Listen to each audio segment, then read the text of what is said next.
Hello guys, nasubukan nyo na bang mag-hire ng motor sa Baguio? At itong gagamitin nyo para mag-roaming around doon?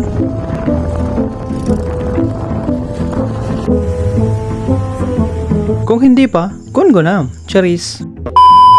So ayun, what's up maring kanyayo kabsat na nakalalat? And good morning Baguio. Kape muna tayo ng kopi ko bago tayo lumabas. Alam mo ba yung kopi ko? Yan yung sinasabi ng iba pag walang pakialam sa'yo. Anong kopi ko sa'yo? Cheers! Kopi ko 3-in-1 yan guys. Amo ba 3-in-1? Yan yung alam mong ikaw lang mahal niya pero tatlo pala kayo. Sa lawasaw. Ito pala yung breakfast namin, tinapay na bread. Cheers! Dalawang beses pala ako nagtimpla ng kape ko dyan guys. Kasi nilalamig na yung betlog guys. Bago tayo lumabas, view check muna tayo dito sa side. At wala nang ligo-ligo guys. Ang lamig kaya. Uy, cheers lang, naligo ako. Wag kang ano dyan. Wala pa rin pinagbago ang Baguio. Baguio pa rin.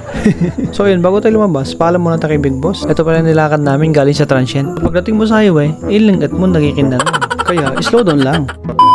Sa araw pala na ito kakabsat, ay maghanap kami ng boarding house. Kasi nga, magre-review ang kapatid ng asawa ko dito sa Baguio. Yan siya oh, huwag kang iyak. So yun guys, hinihintay namin dyan yung taxi na binok namin sa Grab. Alam mo yung Grab? Ito yung kapatid na limaho. Ito yung mga nanghihila sa'yo kapag nalampasan mo sila. Mangingitera. Charot, outfit check muna tayo guys. So, good morning guys. So, today is hinihintay namin yung taxi kasi magta-taxi kami.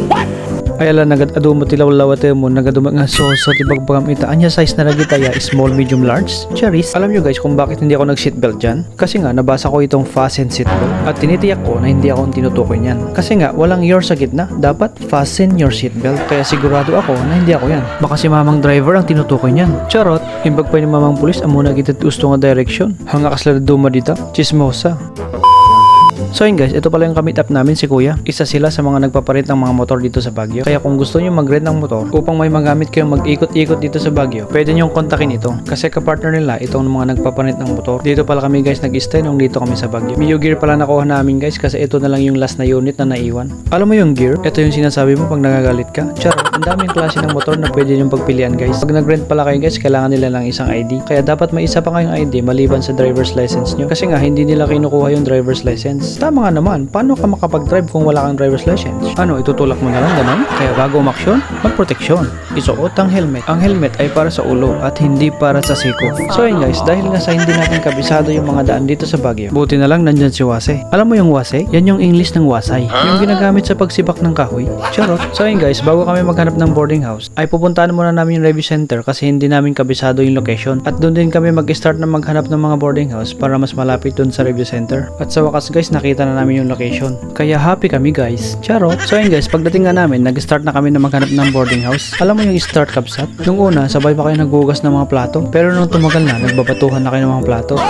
Charot. Ang hirap pala maghanap ng boarding house guys. Akala namin madali lang. Halos lahat ng madadaanan namin na may room for rent, tinatanong namin. Pati nga sa FB, naghahanap din kami. Halos nasa 1 milyon lang nakita naming bahay. Nakita lang namin guys, hindi kami nagtanong. Charot. So, yun guys, dito pa lang kami naghahanap. So, alauna na. Ang hirap pala maghanap ng boarding dito guys. Laging punuan. Lalo na pag mag-isa mo. Dapat marami kayo para mas madaling makahanap. So yun kakabsat, sa awat tulong ng Diyos, nakabirok kami madlangan. So almost 6 hours kami naghanap guys. So yun guys, nung nakahanap na kami, binalik na namin yung motor, tapos umuwi na kami sa transient. So salamat man yung kakabsat, pinagkadoyo ko niya, miss. Babush!